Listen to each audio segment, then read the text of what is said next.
So what is information? It's communication between minds.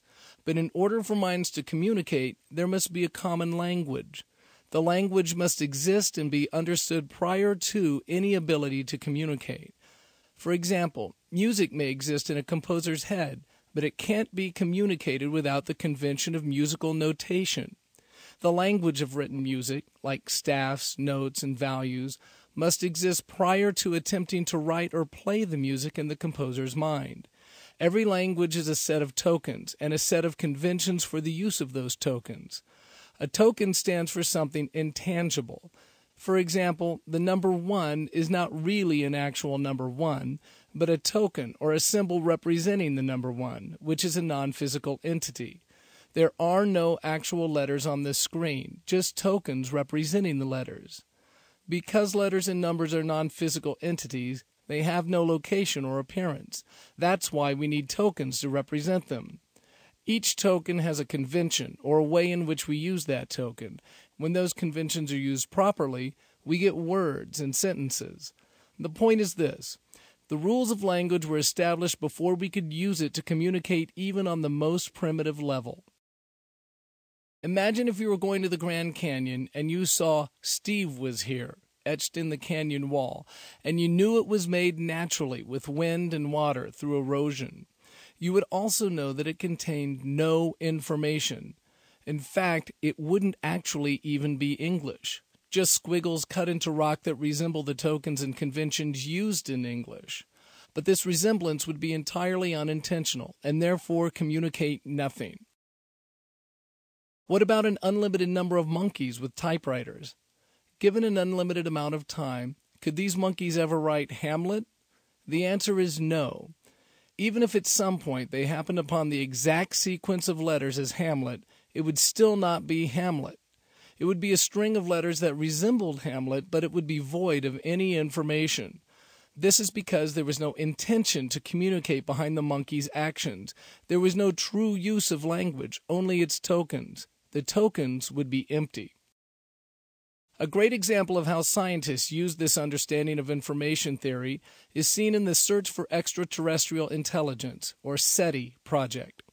SETI listens to radio waves and searches for a specifically complex string of information. The idea is that specifically complex signals can only come from an intelligent agent wishing to communicate. Recently, our understanding of DNA has given us a new avenue for the argument from design based on information. That DNA contains information is not in dispute, but as we have seen, information is not intrinsic to naturally occurring physical objects. Just as a sound is an agent that carries the tokens and conventions used in speech for communication, DNA is simply an agent housing a set of tokens to convey and store information that's necessary for the body to develop and function. But before DNA could be useful, a language had to be established. The genetic code had to exist prior to the existence of DNA and come from outside the DNA. Information did not emerge from DNA itself any more than a bowl of alphabet soup can say, "I love you." The best explanation for the information found in DNA is that it was imposed on the DNA by a mind. A third example of the design argument is based on the complexity we see in living organisms. It says that some things are as simple as they could possibly be and still function. This is called irreducible complexity. These things could not have evolved through undirected forces or chance because the individual parts have no function apart from the whole, and the whole has no function in a more primitive state. To illustrate the argument, biochemist Michael Behe, pioneer of the argument, uses the example of a mousetrap. Which part of a mousetrap can be removed and still leave you with a functioning mousetrap? The answer is nothing can be removed. It didn't start out as a piece of wood that caught a couple of mice and then evolved to include a spring which caught a few more mice, which then adapted to include a hammer which caught even more mice, etc. The mousetrap is made up of individual components which, apart from the whole of the mousetrap, are useless. And if any individual component is subtracted from the whole, then the mechanism is rendered useless. The mousetrap could not possibly have evolved. It was first conceived of and then created by an intelligent agent with the power and will to act. The implications of this are huge. If there are examples of irreducible complexity in biology, then atheistic macroevolution, the idea that evolution explains life's origins and that species evolve from one kind to another through random mutation and chance, must be false.